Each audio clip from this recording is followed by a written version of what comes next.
Hello friends, आज हम 7 जो हम कॉमन मिस्टेक्स करते हैं अपने बच्चे की डाइट को लेके उनको समझने की कोशिश करते हैं। अभी पिछले वीडियो में हमने समझा कि बैलेंस डाइट क्या होती है, कैसे हम बच्चों की कार्ब्स, प्रोटीन्स, फैट्स की रिक्वायरमेंट पूरी करते हैं, कैसे हम बच्चों की माइक्रो न्यूट्रिएंट रिक्वायरमेंट और फाइबर की रिक्वायरमेंट डाइट के ज़रिए पूरी करते हैं। इसके अलावा हमने बताया कि बैलेंस डाइट के अलावा बच्चे का प्रॉपरली एक्सरसाइज करना ज़रूरी है, एटलीस्ट 1 आवर अ डे। अब हम डिस्कस करेंगे कि 7 जो कॉमन मिस्टेक्स हैं वो क्या क्या हैं। सबसे पहली और जो चिंता का विषय है वो है salt intake. Total salt intake ICMR के अकॉर्डिंग एक आदमी की 1 चम्मच से ऊपर नहीं, यानी कि 5 ग्राम से नीचे रहनी चाहिए। और ऐसा पाया गया कि जिन पॉपुलेशंस में टोटल सॉल्ट इनटेक 3 ग्राम से कम है, यानी कि आधी चम्मच के आसपास जो लेते हैं, उन लोगों में हेल्थ प्रॉब्लम्स के चांसेस बहुत कम होते हैं। अब हाई सॉल्ट इंटेक से क्या क्या हेल्थ प्रॉब्लम हो सकती है? सबसे पहले तो आपका ब्लड प्रेशर बढ़ सकता है, आपको हार्ट अटैक हो सकता है, आपको ब्रेन में हेमरेज हो सकती है। तो अगर आप लो सॉल्ट इंटेक रखेंगे तो इनके चांसेस बहुत कम हो जाएंगे। अब प्रॉब्लम क्या है कि हमें लगता है कि हम नमक जो सब्जियों में डालते हैं या और ऐड करते हैं केवल वही नमक है। नहीं, बहुत सारे आइटम्स हमारी डाइट में ऐसे हैं जिनमें कि हाई अमाउंट ऑफ सॉल्ट होता है। जैसे बहुत फ्राइड फूड, जैसे समोसे हो गए, पकौड़े हो गए, इंडिया में बनने वाली जितनी भी नमकीनें हैं उनमें बहुत high amount of salt, ketchup में बहुत अमाउंट सॉल्ट होता है, कैंड फूड्स में, इसके अलावा चिप्स में, सूप्स में, केचप में, इन सब में बहुत हाई अमाउंट ऑफ सॉल्ट, पापड़ में। तो इनका आप अगर कंज्यूम कर रहे हैं तो आप बहुत हाई अमाउंट ऑफ सॉल्ट आपकी बॉडी में जा रहा है। एक इंपॉर्टेंट बात हमने बताई थी कि बच्चों को कभी भी 1 साल से पहले एक्स्ट्रा सॉल्ट कभी नहीं देना चाहिए, नहीं तो उनकी बहुत यंग एज से ही सॉल्ट की क्रेविंग शुरू हो जाती है। आप देखते हैं बच्चे अगर एक चिप्स का पैकेट खाएंगे तो और मांगने की कोशिश करते हैं, क्योंकि वो सॉल्ट की उनकी क्रेविंग होती है उनकी बॉडी में। तो शुरू से ही अपने बच्चों को लो सॉल्ट पे आप रखने की कोशिश कीजिए। और एक और जो मिसकंसेप्शन है वो है कि हम व्हाइट नमक की बजाय अगर सेंधा नमक लेंगे या ब्लैक नमक लेंगे या कोई और नमक लेंगे तो वो भी इक्वली हार्मफुल है आपके बच्चे के लिए। तो ये सेकेंड मिस्टेक है safe and hygienic food. India में आप देखिए तो बहुत सारे रोड साइड फूड वेंडर्स खड़े होंगे जहाँ पे आप देख सकते हैं कि बहुत ही पुअर हाइजीन होती है। और हम देखते जब भी बच्चे घूम फिर के आते हैं छुट्टियों के बाद, ज़्यादातर वो बीमार हो जाते हैं। तो जब भी आप बाहर खाना खाएंगे वहाँ पे हाइजीन कॉम्प्रोमाइज़ होगी, सब्जी फलों को प्रॉपर्ली वॉश नहीं किया जाएगा, चीज़ों को प्रॉपर्ली रेफ्रिजरेट नहीं किया जाता, सब स्टैंडर्ड फूड यूज़ किया जाता है खाना बनाने के लिए। तो ये बहुत सारे फैक्टर, अडल्ट्रेशन के चांसेस बहुत बढ़ जाते हैं। तो जब भी आप घर से बाहर जाएं तो प्रेफरेबली अपना घर का कुक्ड फूड लेके जाएं, या बाहर भी खाएं तो सेफ फूड कंज्यूम करने की कोशिश करें। क्योंकि बहुत सारी प्रॉब्लम्स, चाहे टाइफाइड है, चाहे वो जॉन्डिस है, चाहे और बहुत सारी पेट की दिक्कतें हैं, दस्त हैं, उल्टियाँ हैं, उनका एक बड़ा कारण अनसेफ फूड कंजम्पशन है। और इसके अलावा जब घर में भी आप खाना खाते हैं तो प्रॉपर्ली अपने हैंड वॉश कीजिए खाना बनाने से पहले, फ्रूट वेजिटेबल को प्रॉपर्ली वॉश करके सुखा के यूज़ कीजिए। चीज़ों को अगर रेफ्रिजरेट करें तो प्रॉपर टेम्परेचर पर रेफ्रिजरेट करें। तो ये हुआ हमारा सेकंड इंपॉर्टेंट जो मिस्टेक हम करते हैं, वो है सेफ ड्रिंकिंग वाटर। इंडिया में लगभग 2 लाख डेथ सिर्फ बच्चों में अनसेफ वाटर कंजम्पशन, कि बच्चों ने कहीं बाहर पानी पी लिया तो पेट का इन्फेक्शन हो गया। तो बहुत सारी जो डिजीज़ हैं, खासकर जीआईटी की, हमारी पेट की प्रॉब्लम, वो फूड या वाटर बॉर्न होती है। तो इस कड़ी में सबसे इंपॉर्टेंट है कि आप बच्चे को सेफ और हाइजीनिक वाटर दें। तो जब भी बच्चे बाहर जाएं तो प्रेफरेबली घर का ही पानी उन्हें दें, और घर का पानी भी या तो बॉयल्ड हो या आरओ का पानी हो। और बाहर का जितना हो सकता है आप पानी कम से कम कंज्यूम करें। इसके अलावा जैसे बच्चे गर्मियों में कोल्ड ड्रिंक पीते हैं तो उसको आप रिप्लेस करें लेमोनेड से या कोकोनट वाटर से। तो ये थर्ड इंपॉर्टेंट चीज़ है जो मिस्टेक आपने नहीं करनी। फोर्थ इंपॉर्टेंट है हमारे use of cooking oils.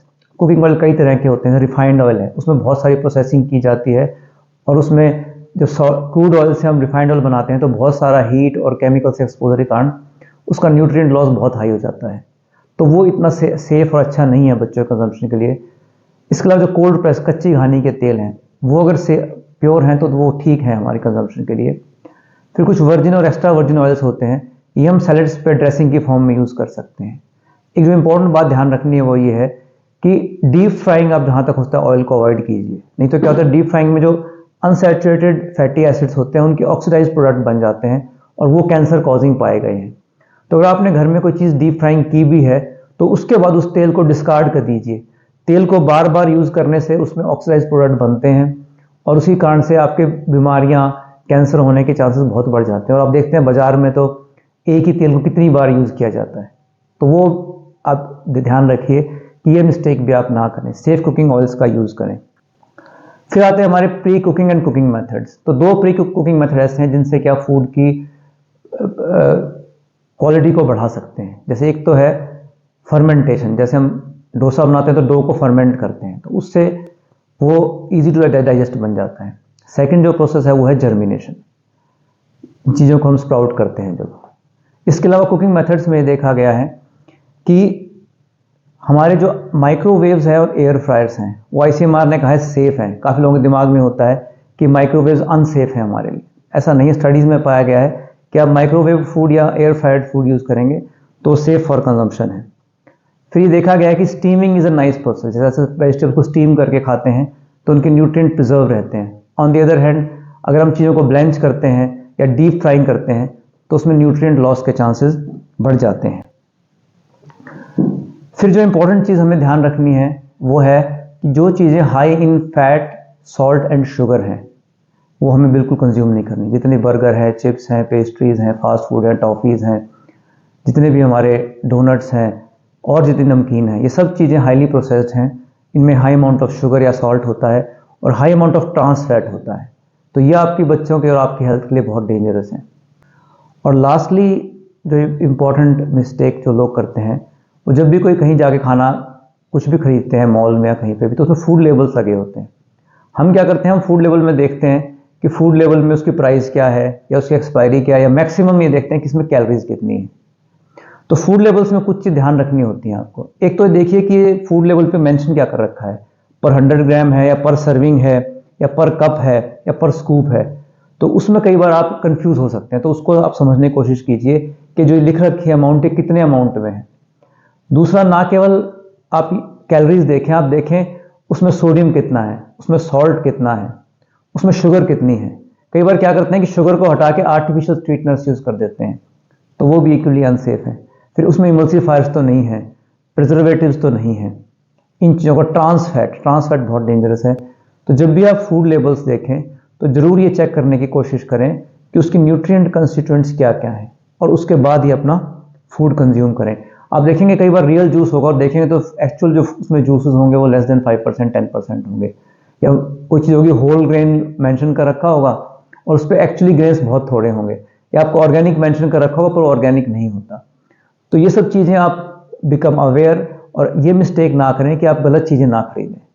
So to conclude, जो 7 इंपॉर्टेंट मिस्टेक्स हैं, सॉल्ट की कंजम्पशन आप कंट्रोल करें, safe food and safe drinking water आपका देखें, कुकिंग ऑयल्स को आप एक्सेसिवली हीट या डीप फ्राइंग से बचें, कुकिंग मेथड्स में आप सेफ कुकिंग मेथड्स यूज़ करें, स्टीमिंग हो गया।